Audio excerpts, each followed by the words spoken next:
ओम नमो भगवते वासुदेवाय। आप सभी का हमारे YouTube चैनल पर हार्दिक स्वागत है। आज द्वादशी के दिन सुने तुलसी माता की पौराणिक कथाएं।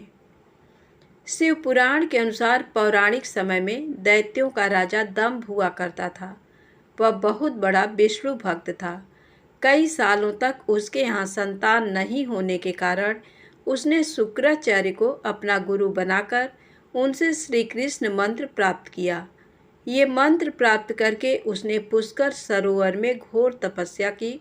भगवान विष्णु उसकी तपस्या से प्रसन्न हुए और उसे संतान प्राप्ति का वरदान दे दिया।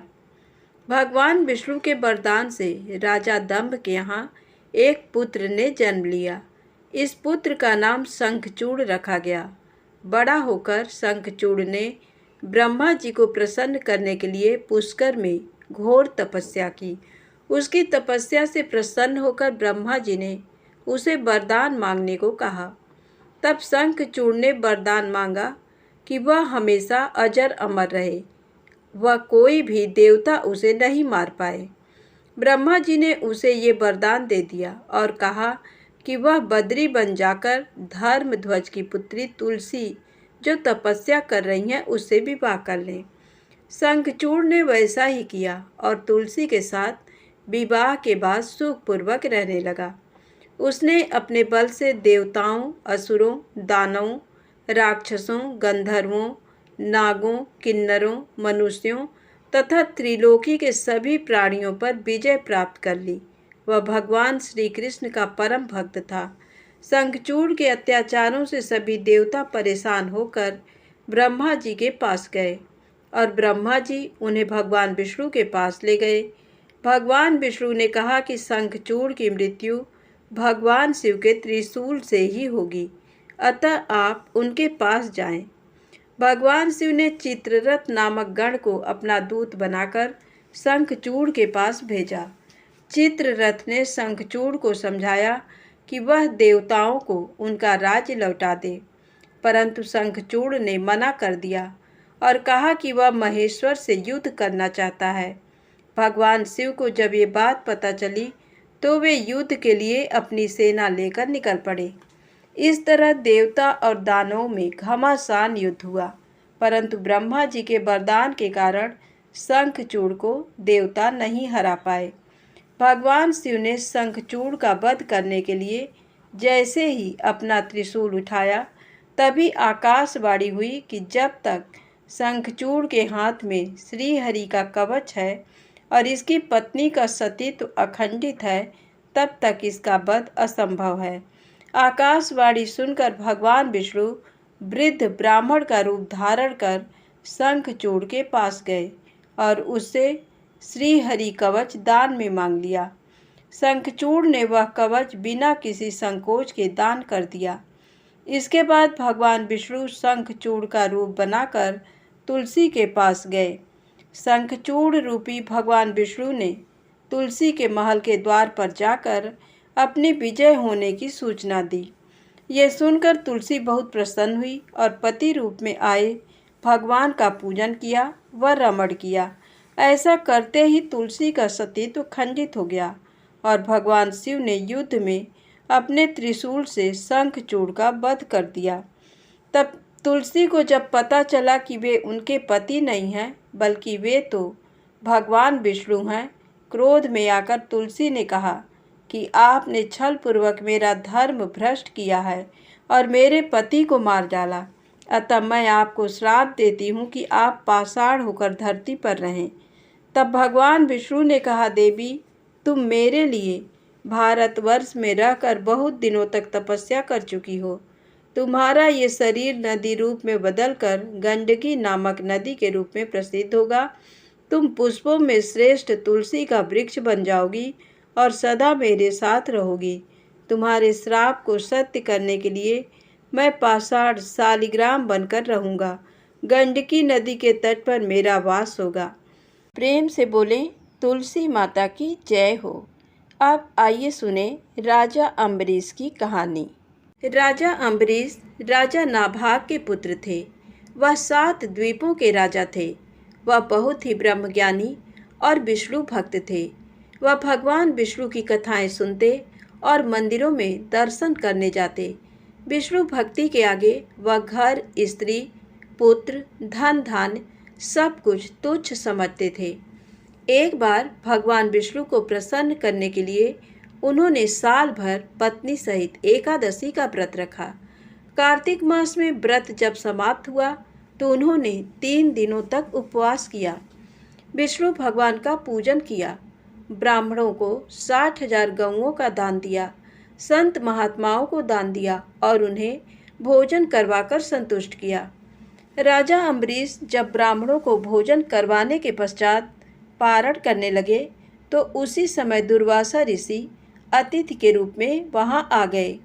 राजा अम्बरीश ने दुर्वासा ऋषि का पूजन और स्वागत किया और उन्हें भोजन के लिए विनती की। दुर्वासा ऋषि कहने लगे कि मैं पहले यमुना नदी में स्नान कर भोजन करूंगा। दुर्वासा ऋषि स्नान करने चले गए। उधर द्वादशी केवल कुछ मुहूर्त ही रह गई, जिस मुहूर्त में पारण करना आवश्यक था, नहीं तो राजा का व्रत निष्फल हो जाता। राजा अम्बरीश दुविधा में पड़ गए क्योंकि दुर्वासा ऋषि अभी वापस नहीं आए थे।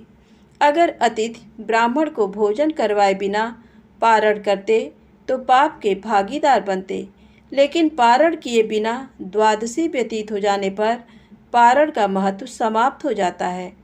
ऋषियों ने कहा कि महाराज, आप केवल जल से पारण कर लें, इससे आपका व्रत भी व्यर्थ नहीं होगा और कोई दोष भी नहीं लगेगा, क्योंकि जल को भोजन और भोजन दोनों रूपों में माना जाता है। ऋषियों के परामर्श पर राजा अम्बरीश जलपान कर दुर्वासा ऋषि की प्रतीक्षा करने लगे। यमुना से लौटने पर दुर्वासा ऋषि अपनी तपशक्ति से जान गए कि राजा अम्बरीश ने जल पी लिया। राजा अम्बरीश पर क्रोधित होते हुए दुर्वासा ऋषि कहने लगे कि तुमने धर्म का उल्लंघन किया है। राजन, तू लक्ष्मी और धन वैभव में अंधा हो गया है। तुमने मुझे भोजन का निमंत्रण दिया और घर आए अतिथि को भोजन कराए बिना स्वयं भोजन कर लिया। इस कुकर्म का फल तुझे जरूर भोगना पड़ेगा। दुर्वासा ऋषि ने अपने जटा को उखाड़कर उससे कालाग्नि के समान कृत्या को बनाया, जो राजा की ओर दौड़ी। राजा अपने स्थान से तिल भर भी नहीं हटे। उसी क्षण भगवान विष्णु ने अपने भक्त की रक्षा के लिए अपना सुदर्शन चक्र भेजा, जिससे कृत्या को उसी क्षण जला दिया और सुदर्शन चक्र फिर दुर्वासा ऋषि की ओर मुड़ गया। दुर्वासा ऋषि जान बचाने के लिए भागे, लेकिन जहाँ भी दुर्वासा ऋषि जाते चक्कर उनका पीछा करता रहा।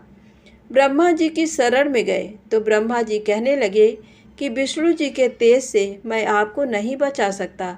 भगवान शिव के पास गए तो भगवान शिव कहने लगे कि विष्णु जी के चक्र से तुम्हें बचाना मेरे बस में नहीं है, तुम भगवान विष्णु के शरण में जाओ। दुर्वासा ऋषि बैकुंठ धाम में गए। भगवान विष्णु के चरणों में वंदना कर कहने लगे कि हे साधुओं पर कृपा करने वाले प्रभु, मुझ अपराधी की रक्षा करें। मैंने आपके प्रिय भक्त को कष्ट पहुंचाया है, इसके लिए मुझे क्षमा करें। भगवान, मेरी रक्षा करें। भगवान विष्णु कहने लगे, तुमने वास्तविकता जानते हुए भी मेरे भक्त को कष्ट पहुंचाया है। मेरे भक्त मुझे बहुत प्रिय हैं। तुम्हारी रक्षा का एक ही उपाय है, तुम राजा अम्बरीश से क्षमा मांगो। यदि वह तुम्हें क्षमा कर दें तो समझो तुम्हारी रक्षा हो गई। वह बहुत दयालु हैं और धार्मिक राजा हैं, वह तुम्हें जरूर क्षमा कर देंगे। दुर्वासा ऋषि राजा अम्बरीश के पास पहुंचकर उनसे क्षमा मांगने लगे। आपके अपमान के कारण भगवान विष्णु का सुदर्शन चक्र मुझे जला रहा है। राजा अम्बरीश जी के पैरों में गिर गए। उन्हें दुख में देखकर राजा अम्बरीश को बहुत दुख हुआ। भगवान विष्णु के सुदर्शन चक्र को शांत करने के लिए राजा अम्बरीश ने स्तुति की। स्तुति सुनकर सुदर्शन चक्र शांत हो गए और वापस लौट गए। दुर्वासा ऋषि भी सुदर्शन चक्र के ताप से मुक्त होकर सुखी हो गए। दुर्वासा ऋषि ने राजा को आशीर्वाद दिया और कहने लगे, आप धर्मात्मा और दयालु हैं। आपने मेरी दुष्टता को भुलाकर मेरी रक्षा की। दुर्वासा ऋषि को सुदर्शन चक्र के भय से मुक्ति में 1 वर्ष व्यतीत हो गया, लेकिन राजा अम्बरीश दुर्वासा ऋषि की प्रतीक्षा में 1 वर्ष तक केवल जल ही पीकर रहे। सुदर्शन चक्र से मुक्ति के पश्चात उन्होंने दुर्वासा ऋषि को भोजन करवाकर तृप्त किया और दुर्वासा ऋषि की आज्ञा के बाद उन्होंने फिर भोजन किया। उसके पश्चात दुर्वासा ऋषि अपने लोक चले गए। राजा भक्ति के साथ राज्य करने लगे। राजा अम्बरीश के इस प्रसंग को सुनने पढ़ने से भगवान विष्णु की कृपा प्राप्त होती है। प्रेम से बोले विष्णु भगवान की जय हो। अब आइए सुने भगवान सालग्राम की कृपा की कहानी। केरल में एक सुधार्मिक नामक राजा था। उसी के पुत्र भक्त चंद्रहास जी हुए। जन्म के थोड़े दिन बाद ही इनके पिता संग्राम में वीर गति को प्राप्त हो गए और माता सती हो गईं। शासन शत्रुओं के हाथ में चला गया। तब धाय माँ चंद्रहास को लेकर कुंतलपुर चली गईं और वहाँ के मंत्री धृष्ट बुद्धि के यहाँ रहने लगी तथा चंद्रहास को अपना बालक बताकर उसका पालन पोषण करने लगी। चंद्रहास अभी 5 ही वर्ष के हुए थे कि धाय माँ का भी स्वर्गवास हो गया। अब वे अनाथ हो गए। चंद्रहास अपने समान अवस्था वाले बालकों के साथ भक्ति रसवर्धक खेल खेला करते थे। एक दिन कृपालु श्री नारद जी ने आकर दर्शन दिया और 1 सालग्राम की छोटी सी मूर्ति समेत भगवान नाम का उपदेश दिया।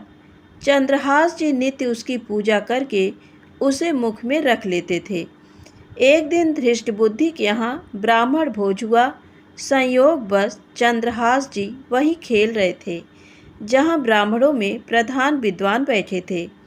उस समय धृष्ट बुद्धि ने वहाँ आकर पूछा कि मेरी कन्या का कैसा भाग्य है, इसे कैसा पति प्राप्त होगा।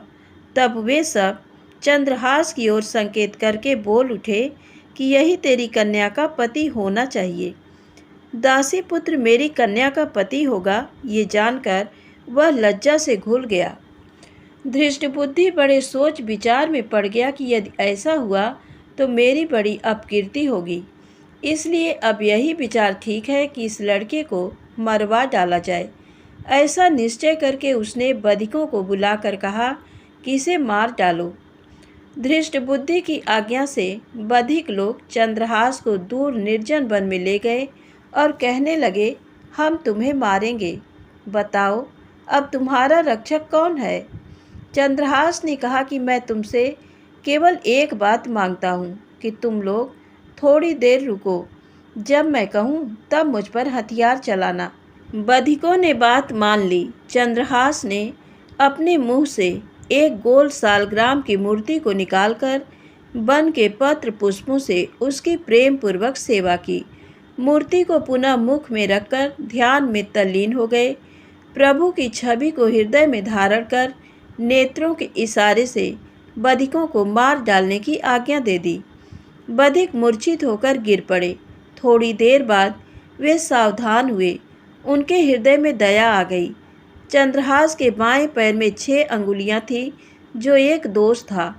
बधिकों ने 6ठी अंगुली धृष्ट बुद्धि को दिखाने के लिए काट ली, जो कि अच्छा ही हुआ। बधिकों ने जाकर कटी अंगुली धृष्ट बुद्धि को दिखाकर कहा कि हमने उसे मार डाला। उसने भी अंगुली पहचानकर उनकी बात को सत्य मान लिया। कुंतलपुर के राजा के राज्य में एक छोटा राज और था, जिसकी राजधानी चंदनावती नगरी थी। वहाँ का राजा कुलिंद कुंतलपुर के राजा को प्रतिवर्ष कर देता था। वह सब प्रकार के सुखों और संपत्तियों से संपन्न था, पर उसके कोई पुत्र नहीं था। वह उसी जंगल से होकर निकला और उस चंद्रहास को देखकर अति प्रसन्न हुआ, क्योंकि जिस पक्षी की छाया पड़ने से मनुष्य चक्रवर्ती सम्राट हो जाता है, उसी पक्षी ने अपने पक्ष से छाया कर रखी थी और हिरनियाँ चारों ओर से उसे घेरे खड़ी थी। चंदनावती के राजा कुलिंद ने निसंकोच दौड़कर बालक को गोद में उठा लिया और घर लाकर पुत्र जन्म के समान आनंद मंगल मनाया। कुछ दिनों के बीत जाने के बाद राजा ने सोच विचार करके चंद्रहास को राज सिंहासन पर बैठाकर उसका राज तिलक कर दिया। चंद्रहास ने राज्य पाकर अपने राज्य में भक्ति भाव का बड़ा भारी प्रचार प्रसार किया। तो प्रेम से बोले विष्णु भगवान की जय हो, सालग्राम भगवान की जय हो। दोस्तों, कहानी अच्छी लगे तो प्लीज़ लाइक अवश्य करें, चैनल को सब्सक्राइब करें। प्रेम से बोलें विष्णु भगवान की जय हो।